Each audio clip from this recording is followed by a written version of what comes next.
salamat noon sa umagang ito. Thank you for the privilege. We thank you, Father God, for another opportunity, Panginoon, na makapagpuri sa inyo. Father God, everything that we have, we owe it all to you, Panginoon, ang aming mga trabaho, ang aming negosyo, all of our titles, and Father God, even, Panginoon, yung mga mahal namin sa buhay. Lahat ng ito ay pagmamayari mo at maging ang aming mga sariling buhay, Panginoon, ito ay sa iyo lamang.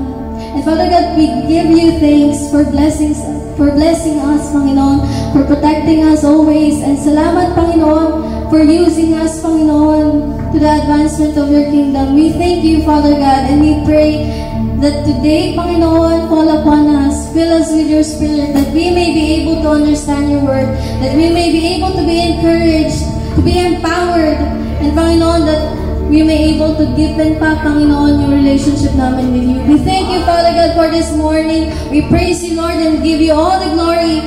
Father God, thank you. In Jesus' name we pray. Amen. Kinakabahan ako, pero sabi nga sa message ni Pastor last week, kailangan natin maging disciple. Mag-disciple tayo, dapat hindi lang tayo bilang member lang. So, ayun po, I'm only given 5 minutes. So, ang title po nito ay Giving is an act of obedience. So, tayo po dumako na sa tithes and offering. Babasahin ko po ay sa matatagpuan sa Deuteronomy 28 verse 2. So, all the blessings will come upon you and accompany you if you obey the Lord your God. So, ano po sabi? Obey. So, another Bible verse. Sa Matthew 6 verse 33. But seek ye first the kingdom of God and His righteousness, and all these things shall be added unto you. So, it's about obeying our Lord. So, marami pong nakalagay sa Bible on how to obey our God. So, kung di na natin isa-isahin yan kasi sobrang dami po. Sa ano na po yun sa Bible, manatagpuan yun po yun. So, isa po sa pagiging obedient natin is giving. So, sabi po dito sa Malakay 3:10, which is about being obedient po. Bring the whole tithe into the storehouse, that there may be food in my house. Test me in this, says the Lord Almighty, and see if I will not throw open the floodgates of heaven and pour out so much blessings that you will not have room enough for it.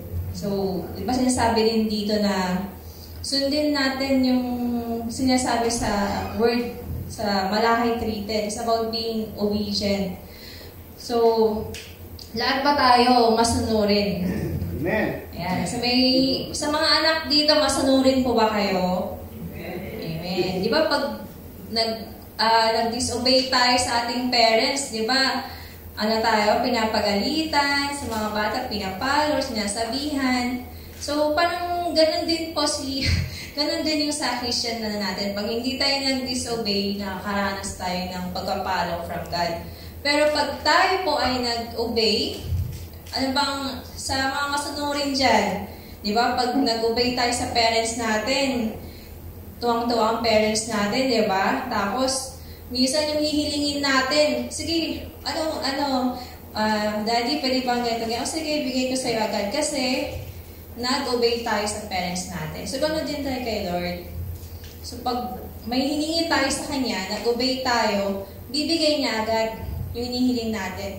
Minsan nga kahit hindi pa natin hingin, tapos nag-obey tayo sa Kanya, binibigay niya kahit hindi natin hinihingi. No? Amen po ba? So, lahat po ba tayo masunurin? Siyempre kay Lord, unang-una dapat mag-obey tayo sa Lord. And isa pong pag-obey is about giving. So, ito pong tithes and offering natin. So, meron tayong box po dito. Baka malagay po ito lahat sa donation. Ito po para sa church anniversary. Then, dito po yung tithes and offering. So, lahat po ng nakukuha, nalilikom sa tithes and offering is example na rin po yung church natin. We are giving kahit hindi po malaki ang pera ng church. Example po is yung share natin, yung blessing na tulad po niyan, meron tayong lunch every Sunday kahit medyo mabigat po yan sa pangailangan ng church, pero share tayo ng blessings. And sa mga nangailangan po, like pag may sakit yung mga kapatiran, nagbibigay din po ang church. So, isang example po yung ginagawa ng church na kahit gaano kahirap or kahit hindi po marami ang pera, basta giving po talaga, the blessings will follow po. So tayo po ay magbigay.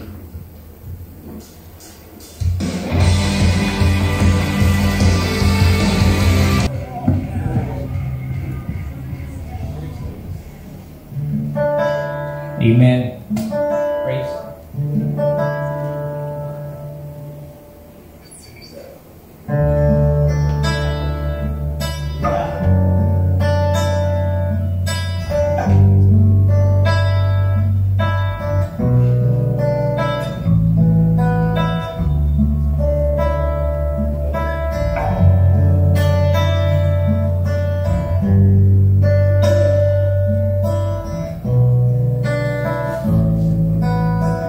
I'll worship at your throne, whisper my own love song.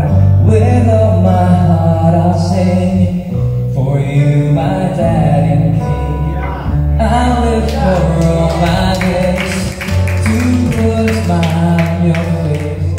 And when we finally meet, it'll be for eternity.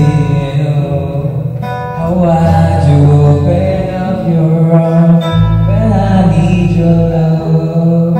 How far you would go if ever I was lost, and you said that all you feel with me is undying love that you show me through the cross.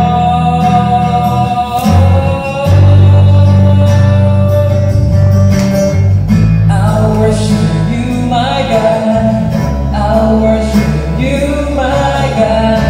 And I love you, and I love you. Forever I will sing, forever I will be with you.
Undying love that you showed me through the cross.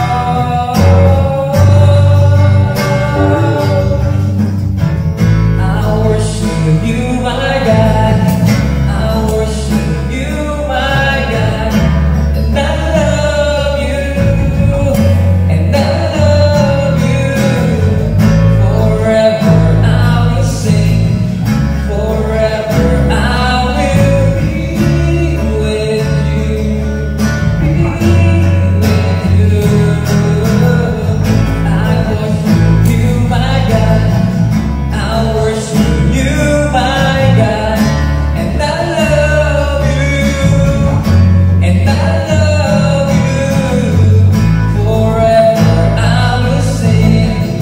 Forever I will be with you, be with you.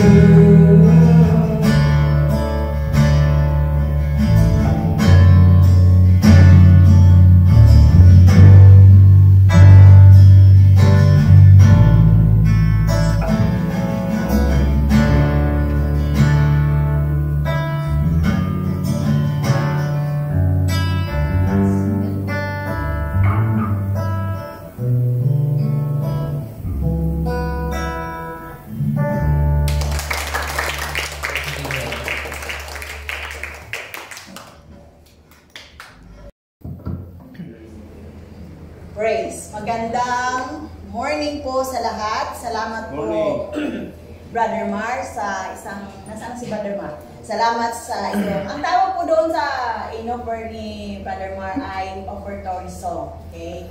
It is a song offering for the Lord. Sabi po kanina sa ating exhortation ay we have to give, okay, our offering. So, hindi lamang po sa pamamagitan ng ating mga blessings, ating mga ikapo, tayo mga pagbigay. We can also offer God our talent. Kung may mga magaganda po kayong boses dyan, pwede nyo rin pong ibigay sa Lord. Kung kayo naman po ay walang boses, kayo naman po ay maraming time, pwede nyo rin pong i-offer sa Lord ang inyong time. You can offer God your presence. Pwede kayong pumunta sa gawain, pwede kayong dumalo kapag linggo. Yun po ay act of offering, act of worship. Naintindihan niyo po? Amen. Akala kasi natin yung offering ay yung pag nag-offer lang tayo dyan ng ating love gift or ng ating tithes. But marami pong paraan upang tayo po ay makapag-offer para sa Lord, no? Kung ikaw ay estudyante, wala ka pang kakayanan, marami kang time. Pag Sunday, wala kayong pasok, you can offer God your time. Sa mga nanay naman po na wala kasi akong maibigay, so you have, meron tayo yung buhay natin, pagising natin, yun po ay regalo ng Diyos, and we have to give back the glory to God. Sabi po ng inawit natin kanina, you are worthy of it all. Lahat ng anong meron tayo, ibabalik natin sa Diyos sapagkat ang ating Diyos ay karapat-dapat sa lahat ng papuri at pagdakila. Amen. Tayo lahat po ay tumayo, tayo ay manalangin.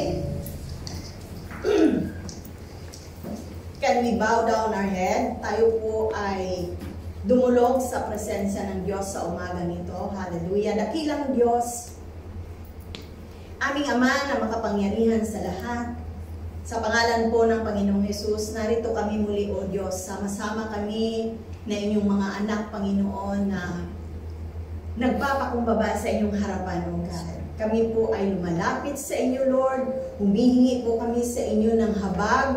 Humihingi po kami sa inyo ng inyong pagmamahal at pagkalinga, O Diyos. Sapagkat alam namin, Panginoon, na kayo po, O Diyos, ang may-ari ng aming mga buhay, O God. Lord, kaya kami naririto, Panginoon, sa araw na ito dahil nais namin kayong pasalamatan, nais namin ibigay ang aming mga buhay, ang aming mga oras, O Diyos, sa pakikinig na yung mga salita, Panginoon. Father God, sa umaga nito, open our eyes of understanding, open our hearts, O God. Buksan niyo po ang aming pangunawa, Panginoon, ang aming mga puso, O Diyos, upang muli po namin marinig at maintindihan po namin ang iyong mga salita na nais niyo pong iparating sa amin sa umaga nito. Salamat po, God. We invite the presence of your Holy Spirit, Lord, na siya pong magtuturo sa amin, Panginoon, sa araw na ito, O God. Anoint thy words, Lord, na pawang mga salita niyo lamang, Panginoon, ang mamutawi sa aking mga labi, O Diyos. At ang bawat salita na lalabas sa aking bibig, Panginoon, ay magbibigay ng kapurihan sa inyo, O God. Salamat po, sa inyo po namin binibigay ang pinakamataas na papuri at pagsamba sa matamis at makapangyarihang pangalan ng Panginoong Yesus. Lahat ay magsabi ng Amen. Amen. Amen. Tayo lahat po ay umupo.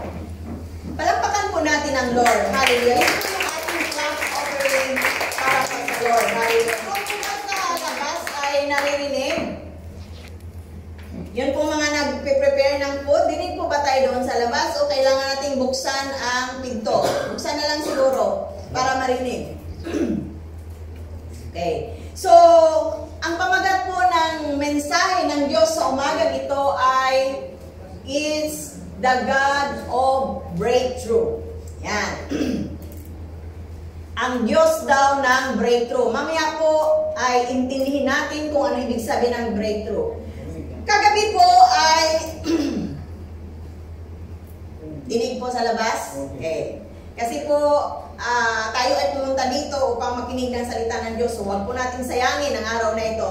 Okay, kagabi po ay ako po ay namangha sa mga kagabi po, every Saturday po kasi meron po kaming prayer meeting. Okay, so kagabi wala po kaming memory verse, pero ang bawat isa po ay nagkaroon ng pagkakataon na mag-testimony kung paano gumawa ang Diyos, paano tinugon ng Diyos ang kanilang mga pangangailangan, ang kanilang mga panalangin.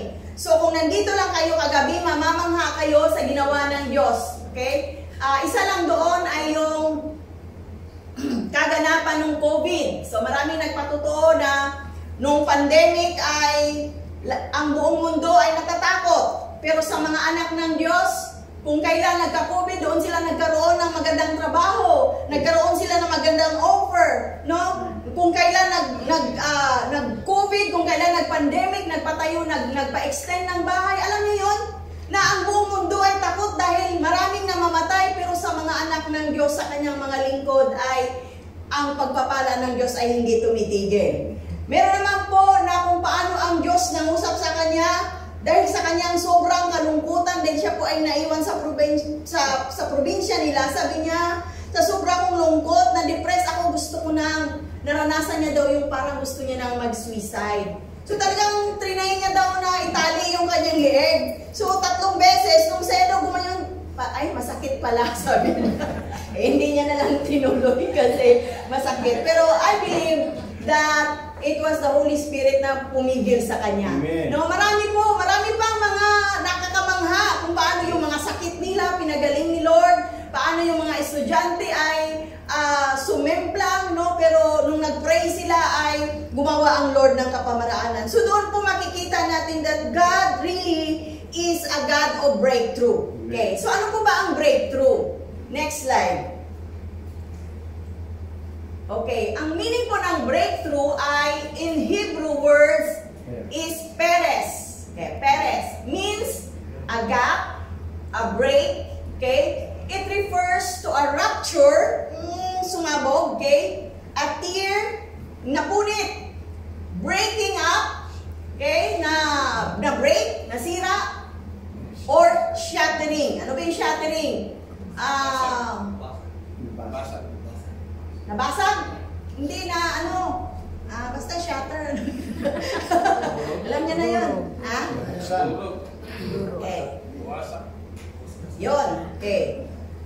At sasabi dito, it's an act of instance of moving through or beyond an obstacle. Ito daw po ay isang pagkilos na kahit merong obstacle, meron pong nakaharang, nag-move pa rin siya. Nakuha niyo po? Okay. Example po, sa Tagalog po, ang breakthrough is pambihirang tagumpay. Yan. Sa larangan po ng, okay, magbibigay muna tayo ng example about breakthrough. Okay. Sa larangan po ng medicine. Okay. it's about vaccine. Okay, ang vaccine po ay unang vaccine ginawa noong 1796. Okay. Ito po ay breakthrough sa medicine, no? Na hindi ko maalala kung sino yung unang tao na gumawa ng vaccine, but ito po ay breakthrough na ito palang isang bakterya ay ilagay mo sa isang tao upang pag pumunta na yung bakterya sa kanya, hindi na siya wala tong effect sa kanya. Okay, sa latest na lang tayo kasi ang una yata is about smallpox na vaccine, but sa latest ngayon is about the COVID vaccine. Okay, ano ba ang prinsipyo doon?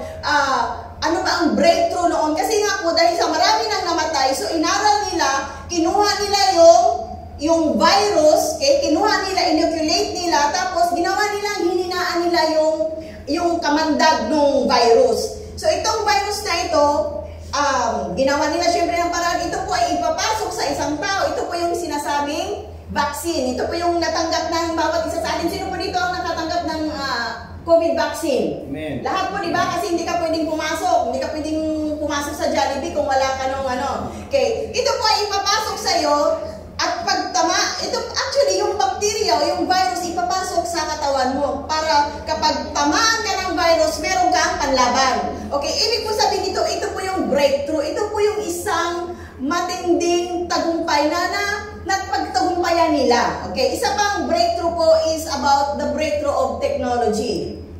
Okay, yung dati napapanood lang siguro mga 60s na mga movie yung nag-teleport, yung nandito tapos mamaya nandoon na. Okay, yan po ang power ng internet. No, na nandito ka sa Pilipinas, nakakausap mo yung nasa Saudi. Nandito ka sa Pilipinas, nakakausap mo yung sa Canada or sa US. Ganun po ang breakthrough ng technology. So sa buhay ng mga Kristiyano, meron din pong breakthrough. And sino ang author ng breakthrough? It is God. Okay, kaya tinatawag siyang God of breakthrough. Okay.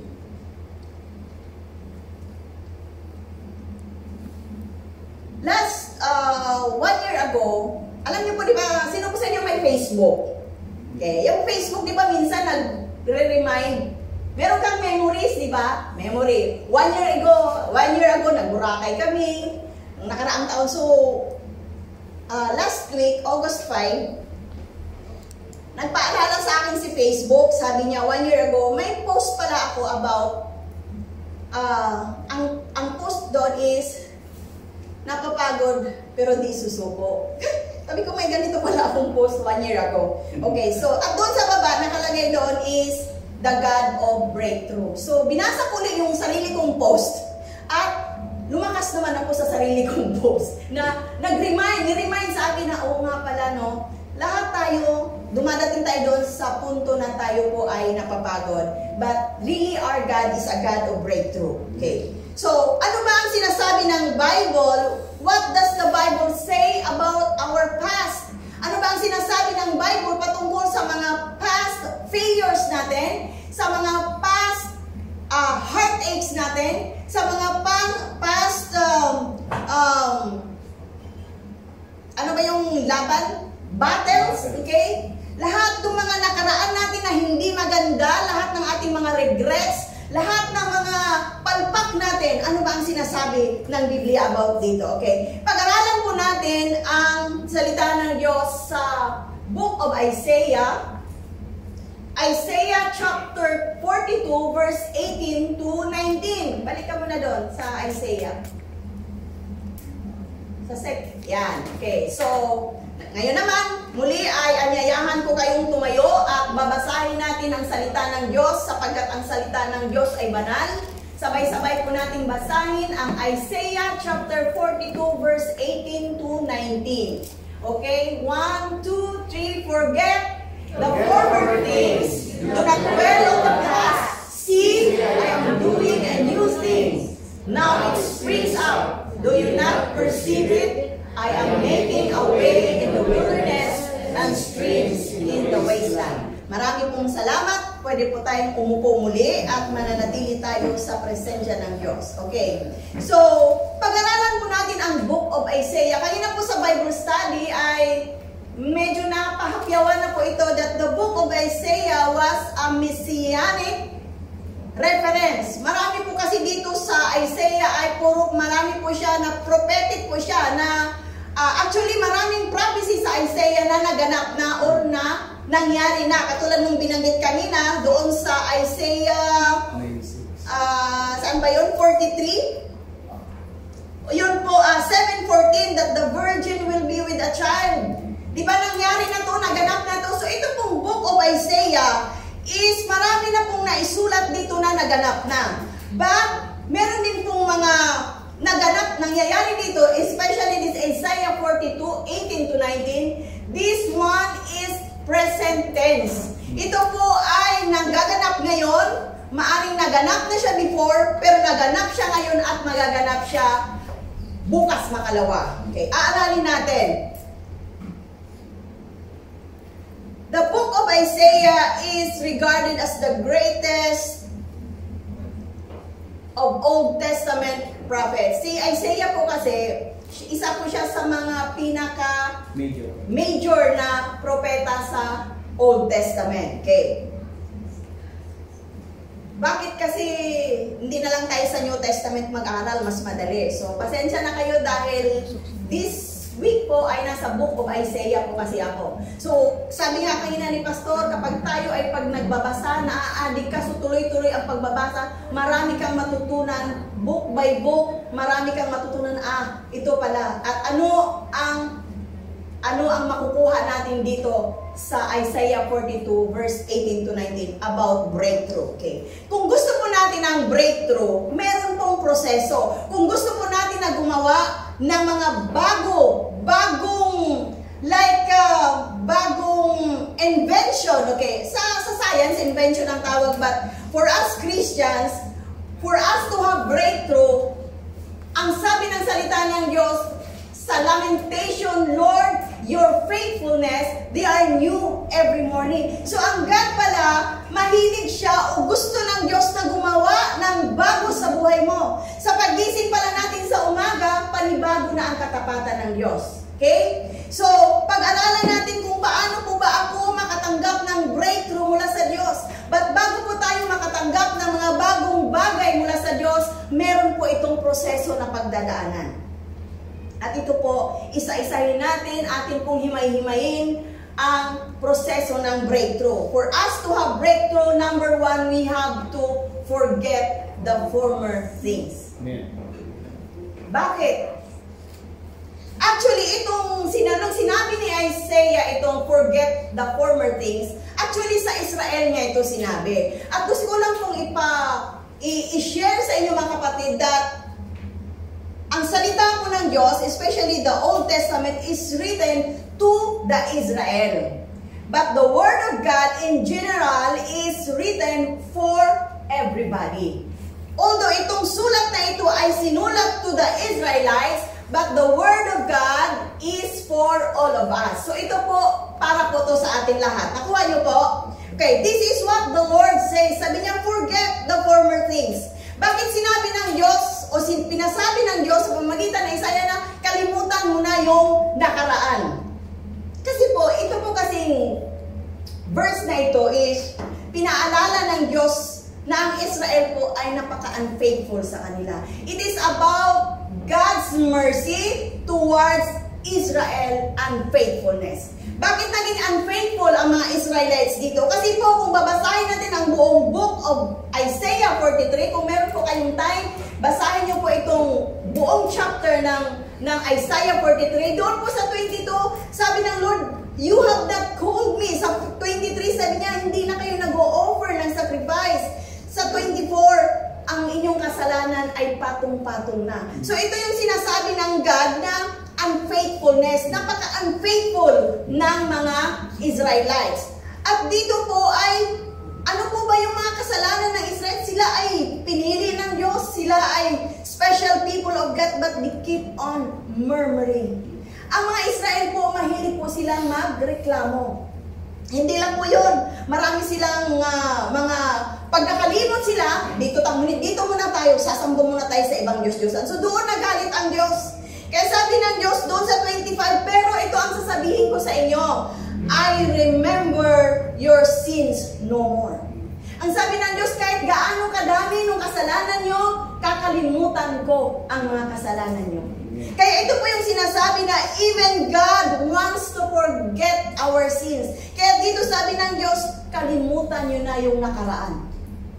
Kung paano kinakalimutan ng Diyos, kung paano niya pinatawad ang bawat isa sa atin, ganun din po ang gusto ng Diyos. Gusto ng God, forget the former things. Lahat ng mga sakit na naranasan ko, gusto mo na may gagawin ang Diyos sa buhay mo, kalimutan mo muna. Kalimutan muna natin at tayo ay magpapatuloy. Kalimutan muna natin yung mga nakaraan. Okay, next. Pagkatapos ng, doon muna doon pa. Forget the former things. Pagkatapos, kapag nakalimutan mo na ang sabi doon, do not dwell on the past. Huwag ka daw mananatili doon sa nakalipas na nakaraan. Kasi alam niyo po itong mga Israelites, ito po ay reminder sa kanila because their past, sila po ay naging alipin ng Egypt. No? At gusto ng Lord na ilabas sila doon. Actually, nilabas na sila ng Lord sa Egypt. Okay?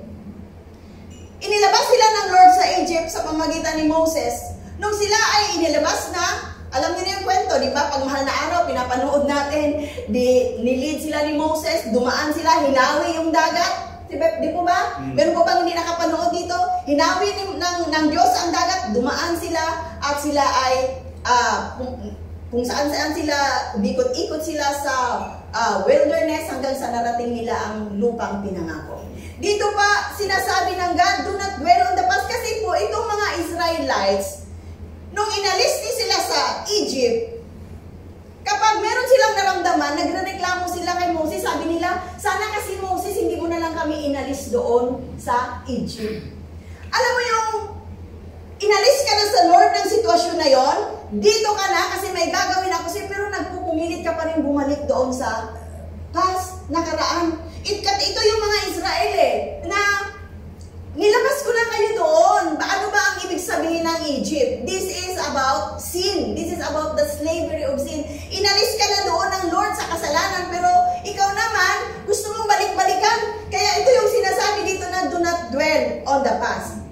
Naintindihan po natin? Amen. So kapag inalis ka na ng Lord sa isang sitwasyon, huwag mo nang balikan. Kaya ang sabi na Isaiah, forget the former things, do not dwell on the past. Huwag ka nang manatili doon. Huwag ka nang bumalik doon. Inalis ka na ng Lord doon Nakuha niyo po? Amen. Palakpakan po natin ang Lord. Because God doesn't want us to remain in that situation.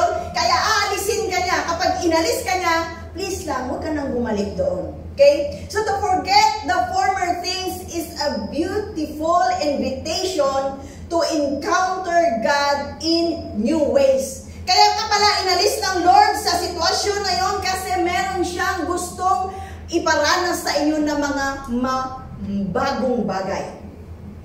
Okay, sa Philippians chapter 3 verse 13, even si Paul, ini-encourage niya ang Philippians, sabi niya, pwede ba natin i-flash ang Philippians chapter 3 verse 13?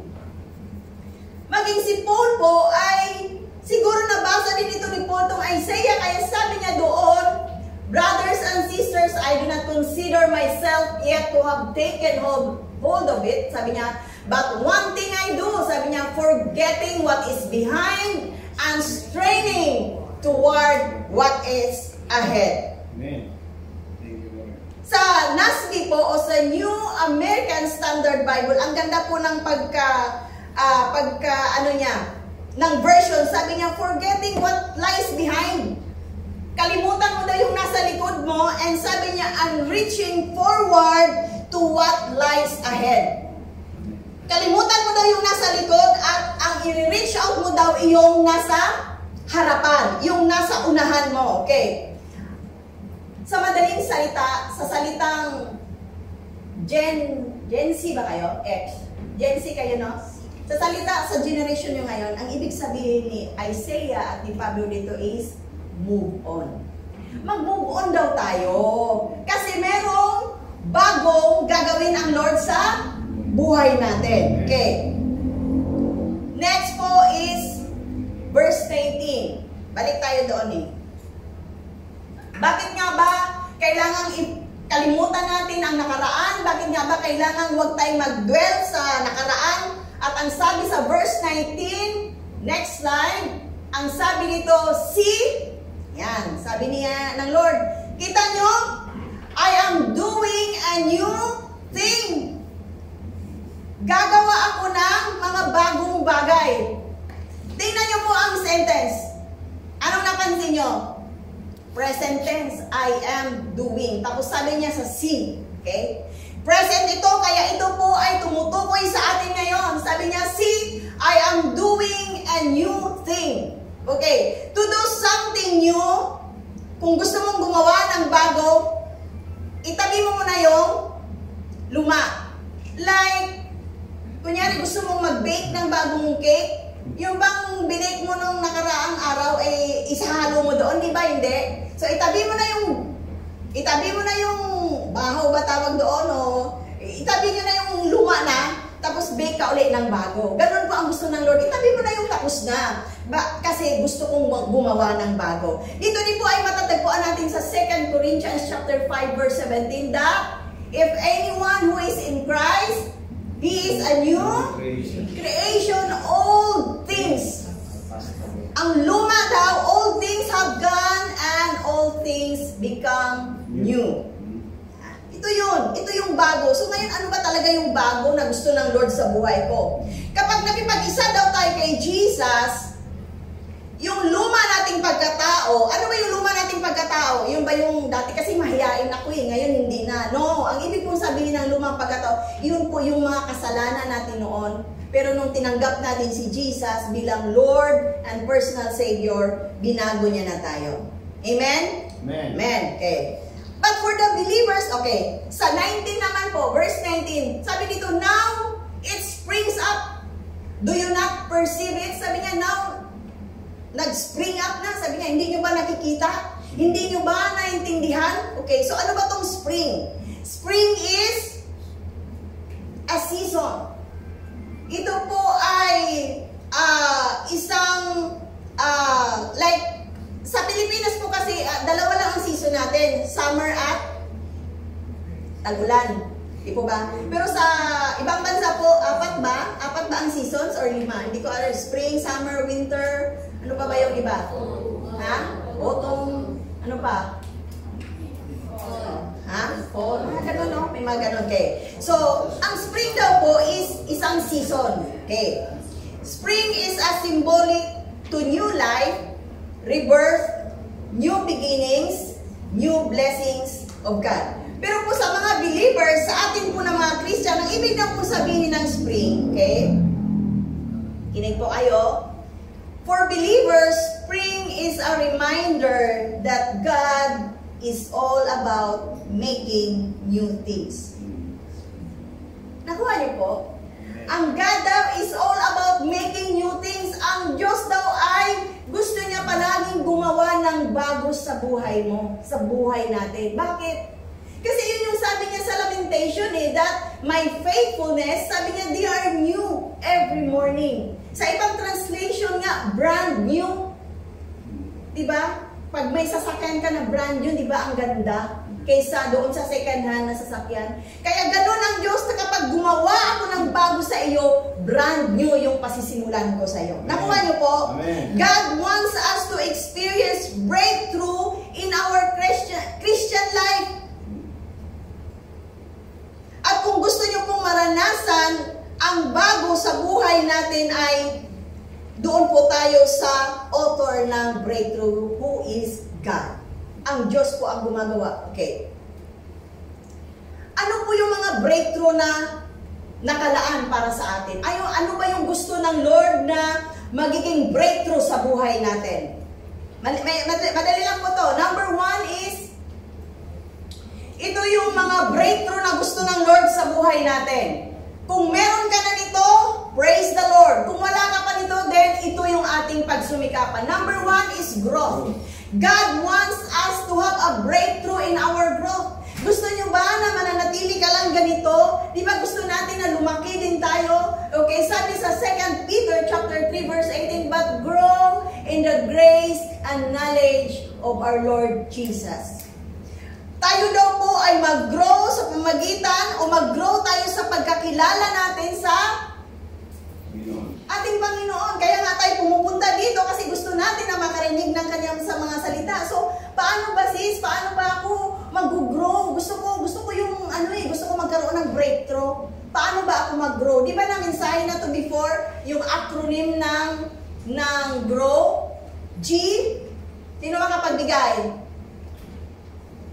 G is go to church. R, read your Bible. O, obey what you read. Anong kasunod? Grow. W, witness. Be a witness. Lahat ng inaral mo, lahat ng natutunan mo, mag-witness ka, mag-share ka. So, ganun po kung paano tayo lumago. Okay, number 1, go to church. Yun lang po ang hinihingi ng Lord sa atin. Hindi lang ito yung parang kumbaga sa bata na nag-aaral na maglakad, ito yung first step. Okay, ito yung first step because faith comes through hearing and hearing through the Word of God. Kung wala tayong maririnig, hindi po lalago ang ating pananampalataya. Pangalawa po, pangalawang breakthrough na gustong gawin ng Lord sa buhay natin is starting over. Our God is a God of many chances. Alam mo bang napakabuti ng Diyos sapagkat ang ating Diyos ay Diyos siya ng maraming chances. Diba pagka kunyari nagkasala ka, sa nanay mo sabi mo, Mami, bigyan mo ko isang chance na lang. Ipapasa ko na talaga tong subject na ito. Sige ha, isa na lang talaga. Pero ang God hindi ganon. God is a God of many chances. Kahit ilang beses kang pumalpak, pag bumalik ka sa Lord, hindi ka niya tatalikuran. Kasi sabi sa 1 John 1:9, sabi niya, if we confess our sins, He is faithful and just to forgive us and cleanse us from all our unrighteousness. Faithful ang Lord. Na kahit anong palpak mo, pag lumapit ka sa Kanya, tatanggapin ka niya. Because God is a God of many chances. Your past will not define your future. Yung mga palpak mo nung nakaraan, hindi yun ang magde-define ng future mo. Nakuha niyo po? Because God is going to do something new. Kaya sabi niya, gusto ko magsimula ka ulit. Kaya may awitin na, magsimula ka. Hindi ko alam kung ano. Basta yun. Okay. Number 3. Bilisan natin kasi malapit nang maluto. Ay, sa'yo Number 3 is God wants us to have a breakthrough in His provision. Okay. Nabanggit ito kanina, hindi ko alam kung ito ba yung binasa ng ating nagbigay ng exhortation, but Deuteronomy chapter 11 verse 14 says, then I will send rain on your land in its season. Ito yun yung tinatanong ko sa inyo kung ano yung mga season ng ibang bansa. Sabi niyo, both autumn and spring rain. Sabi nyo, pareho lang daw. So, ibig sabihin dito, kahit na anong panahon, marami ka mang blessing, wala ka mang blessing, God's provision is the same. Amen? Amen. Kung sa kanina po sa aking introduction, sabi ko, maraming nagpatotoo na nung panahon ng pandemic, no? Maraming tao na walang makain, maraming tao namatay, maraming tao punong-puno ng takot. Pero doon sa mga tao na, sa mga lingkod ng Diyos, ibang klaseng provision ang ginawa ng Lord. No? Nandoon yung araw-araw, merong dumadating, no? May mga provision ng Lord, mga pagkain, merong naranasan talaga nila na wala silang maamoy, wala silang panlasa, pero God has provided healing.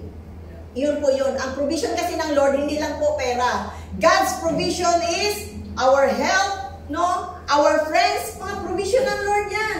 No? Yung mga churchmate natin, provision niya ng Lord. Trabaho natin, provision niya ng Lord. So, magkakaroon tayo ng breakthrough dyan. Okay? Next po is, ito. Okay. Isa pong breakthrough na gustong gawin ng Lord sa atin is to find your identity in Christ. Hanapin daw natin yung totoo natin identity kay Jesus. Ano po ba yung identity? identity? Yun po ba yung ID? Di ba pagka sa school, pag pumasok, hanapan ka ng ID, identification card, okay, identity. So ano ba yung kakilanlan natin kay Kristo? Okay. Kasi dati kasi ganito ako eh. Pero ngayon ito na nung nakilala ko na si Jesus. Hindi ko mabasa, ito siya eh. Okay. Alalahanin natin na yung identity natin ay sa Romans sinasabi ng Diyos, you are accepted. Tanggap ka ni Lord kahit ano ka. Yeah. Amen? Sa John sabi ni Lord, you are chosen. Pinili ka ng Diyos. Amen. Akala mo wala akong silbi sa church na ito, but God says in John that you are chosen. In Galatians, sabi ng Lord, you are free. Nung nakaraan mo ay medyo siguro nakatali ka sa isang bisyo, pero sabi ng Lord, now you are free. And sabi dito sa 1 John, yung binasa natin kanina, you are forgiven. Sa 2 Corinthians, sabi dito, you are a new person. Bago ka na nilalang. Amen. Amen? Bago ka nang nilalang, hindi ikaw yung dati. Ano ka ba dati? Ito ka na ngayon, bago ka nang nilalang. At sa John 1:12, sabi doon, you are a child of God. Anak ka ng Diyos, tandaan mo yan. At sa Genesis po, 1:27, ito yung pinakamaganda. You are made according to the image of God. Biruin mo, ginawa ka pala ayon sa image ng God. And the last, sabi dito, you belong to Jesus. Sa mga kabataan po, you do not belong to this world. You belong to Jesus. Dapat alam nyo yung identity nyo. Alam nyo ba yung identity nyo? You belong to Jesus. Amen. Pwede po bang pumalakpak lahat ng yun? Lahat ng yun. Salamat din po sa mga senior. Yes, salamat din po. Hallelujah. Hallelujah. So yun, isang breakthrough yung nagagawin ng Lord sa atin. Next po. Next, renewal. Ano ba tong renewal? Ang sabi sa Psalms 5:51 verse 10, sabi ni, ito ang prayer ni David. Sabi niya, create in me a clean heart, O God. Dito po ay pure. And renew a steadfast. Sa ibang translation, and renew a right spirit within me. Ano bang ibig sabihin ng renewal? Okay. Sa mga mag-asawa po na matagal ng kasal, like, kunyari, 20 years na kayo, di ba, minsan nagre-renew kayo ng vow. Pagka 25 na, pag 50, 30, may mga ano eh, paper anniversary, silver anniversary, golden anniversary. Wala pa tayo doon, 50 yun eh. So dito may mga plate anniversary, may mga ganun. Mga pag 5 years, 7, may mga ganun sila eh. So, bakit nagre-renew ng vow ang mga mag-asawa? Meron talaga kami yung ninong namin sa kasal, 50 ba yun sila? Talagang kinasal sila na parang bonggang talagang kasal kasi gusto nilang i-renew yung vow nila. So bakit? Bakit kailangan mag-renew? Kasi minsan po, dahil matagal na kayo, minsan nagkakasawaan na ba? Hindi pa naman. Sa'yo, hindi pa masyado eh. Okay? Sa buhay na mag-asawa, pag umabot na siguro kayo ng 30, 20, 50, no? May dumating talaga kayo dun sa punto na parang nakakaumay naman to. Ito. Actually, hindi naman ganon. But our relationship with God, alam niyo po ba na minsan, sa tagal na nating Kristiyano, minsan, nauumay na tayo sa mga ginagawa natin. But God wants us to renew our spirit every day. Katulad ni David, sabi niya, Lord, renew a right spirit within me. I-renew natin kapag feeling mo, parang tinatamad ka ng dumalo ng gawain, kapag tinatamad ka ng magbasa ng salita ng Diyos, kapag tinatamad ka ng mag-pray, sabihin mo lang, Lord, renew a right spirit within me. Kasi ako naranasan ko din ito. Naranasan ko din na sabi ko, alam ko naman na yan, nabasa ko na yan nung first time kong ma-born again. Because yung totoo ka kasing ma-born again, talagang ang unang symptoms, ito na naman tayo, Bradmar, sa signs and symptoms. Kapag ang unang symptoms, anong signs na ikaw ay na-born again is nauuhaw ka talaga sa salita ng Diyos. Amen. Naranasan niyo na ba ito? Amen. Na kahit, sadya nga, ano ba yung sabi ng Lord? Mga ganon. So, yun. Mauuhaw ka sa salita ng Diyos. Kasi, naranasan ko kasi ito na parang, Alam ko naman na yan eh. Actually, sabi ko, di ba? Sino dito sa inyo ang nagbabasa ng 30 minutes every day? Yan. Mga ganong tanong. Pero, minsan dumadating talaga tayo dun sa buhay natin. May isa talagang part na minsan nagsasawa na talaga tayo. Kaya nga, ito nga sabi ni David, sabi niya, ito yung prayer ko, Lord, that you create a clean heart within me and renew a right spirit. Lord, i-renew naman. I-renew niyo po yung aking espiritu, Panginoon. At God will, sasagutin ka naman ng Lord. Kasi ito yung gusto mo eh. Gusto mo yan eh. Alam mo ba ang Lord, hindi niya naman ipagkait yung gusto natin. Gusto mo yan? Okay, gusto mo na ma-renew? I-renew kita. Mai-excite ka, mai-inspired ka sa pagdalo ng gawain. Ganun po ang Lord kapag nire-renew niya po ang puso natin. Amen. Hallelujah. That kind of breakthrough, yun po ang kailangan ng bawat isa sa atin. Amen. Gusto niyo ba yung ganon? Amen. Last breakthrough. Peace. Yan. Peace tayo, brothers. Ganyan. Ang totoo po kasing peace is hindi siya yung absent ng discomfort. Akala natin yung peace ay yung payapa tayo sa bahay, walang problema, walang sakit. Yes, Lord, thank you, Lord. Talagang ang peace, ano ba yung peace sa Tagalog, Brad Bim? Payapang-payapa ka. Ang sahod ko, stable, no? Ang grades ko, mataas. Dean's lister ako, no? Akala natin yun yung kapayapaan, hindi po. Kasi ang sabi ng salita ng Diyos, in this world, you will have tribulation. Sa mundo talagang ito, marami talaga tayong tribulation, okay? And kung maintindihan natin, ang sabi dito sa Philippians chapter 4 verse 7, and the peace of God which transcends all understanding. Ano bang ibig sabihin ng transcends? Ito daw is, sa ibang translation, surpass. Lalampasan niya pa yung pagkaunawa mo sa peace. Ito yung pagkaunawa ko sa kapayapaan eh, na kapag walang sakit, walang problema, sumasahod every 15 and 30, payapang-payapa ka, maraming overtime, payapa. Amen? But the Word of God sabi doon, mas higit pa doon sa pagkaunawa mo ang totoong kapayapaan. Alam mo po, ang totoong kapayapaan is absence of fear. Yung hindi ka natatakot. Na kahit anong mangyari, hindi ka matatakot. Yun yung tunay na kapayapaan. Bakit? Kasi po, doon po sa aming memory verse, kung natandaan po ng mga umattend dito nung last Saturday, yung memory verse natin sa 2 Timothy chapter 1 verse 7, sabi doon that God did not give us spirit of fear. Hindi talaga tayo binigyan ng Diyos ng espiritu ng pagkatakot, but God, He gave us the spirit of power, love, and sound mind. Sound mind, mahalaga to kapag dumating na yung isang sirkumstansya, huwag kang matakot. Amen. Kasi hindi galing sa Diyos yun. Kaya ito sabi ng Diyos, ito yung iiwan ko sa inyo, yung kapayapaan na hindi kayang ibigay ng sanlibutan ito.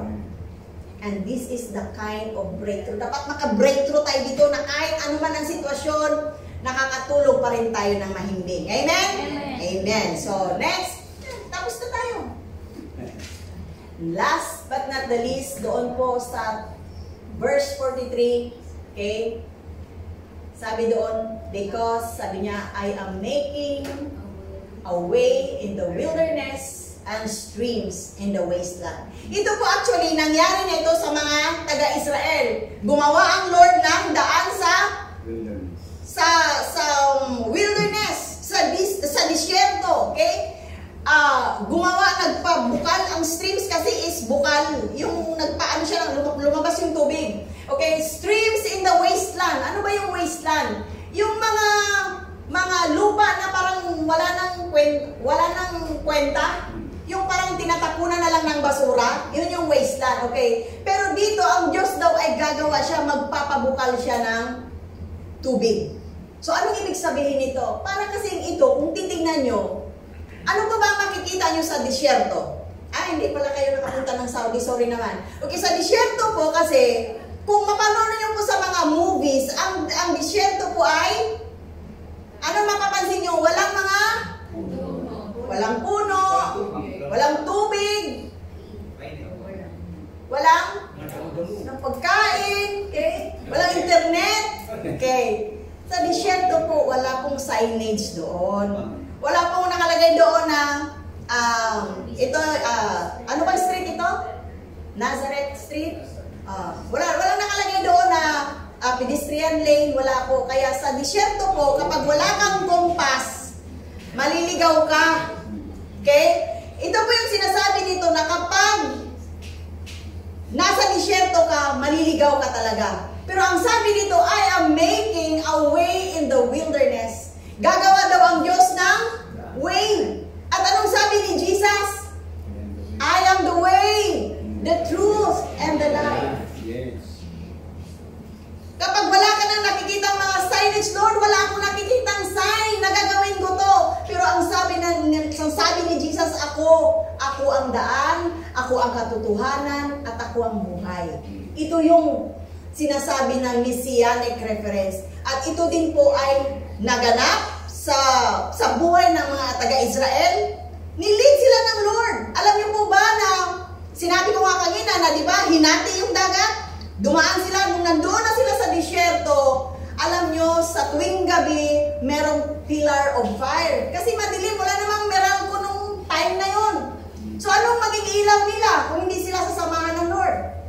Merong pillar of fire na yun yung ilaw natin. Sa araw, yung ilaw nila. Sa araw naman, merong pillar of cloud. Pero yun mo, naglalakad ang mga Israelites, merong cloud sa taas nila. Kasi ayaw ng Lord na mainitan sila.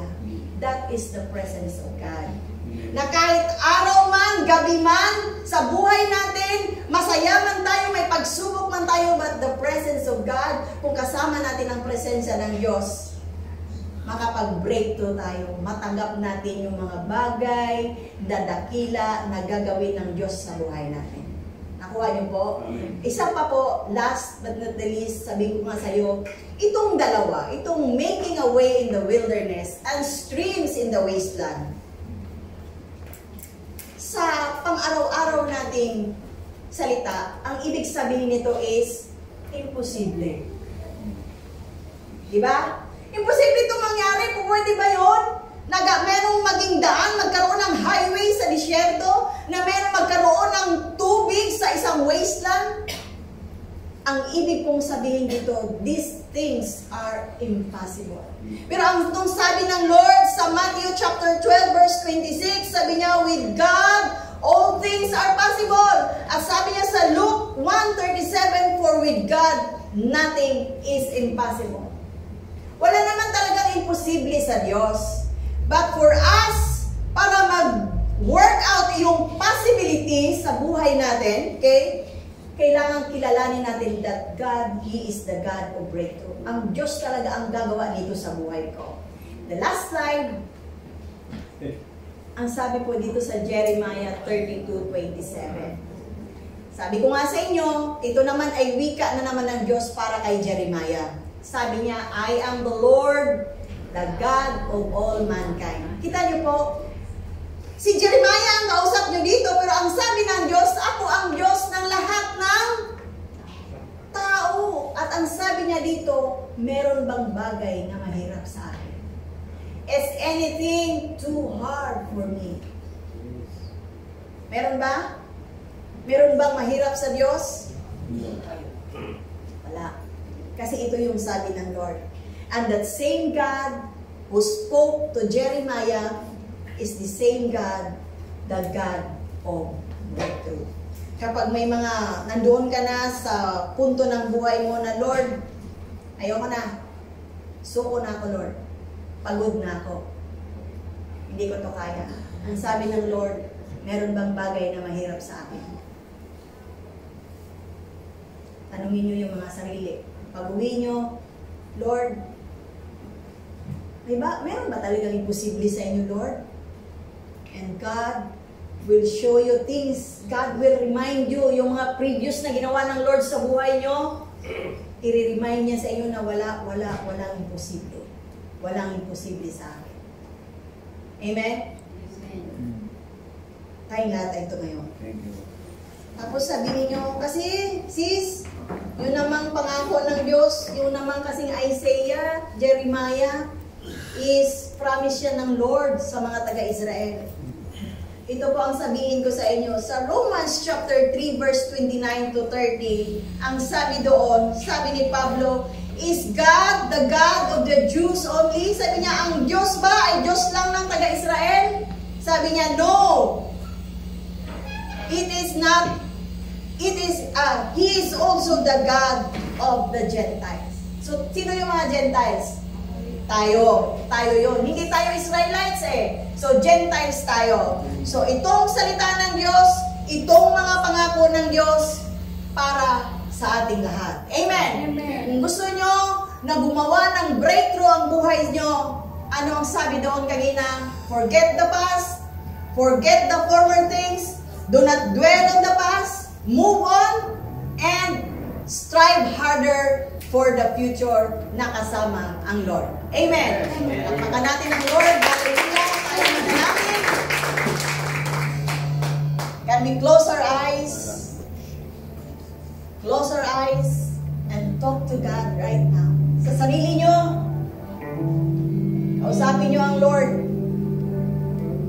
Lord, narinig ko, wala palang imposible sa inyo, Panginoon. Now, meron bang mga bagay na sa palagay nyo, imposible na itong mangyayari?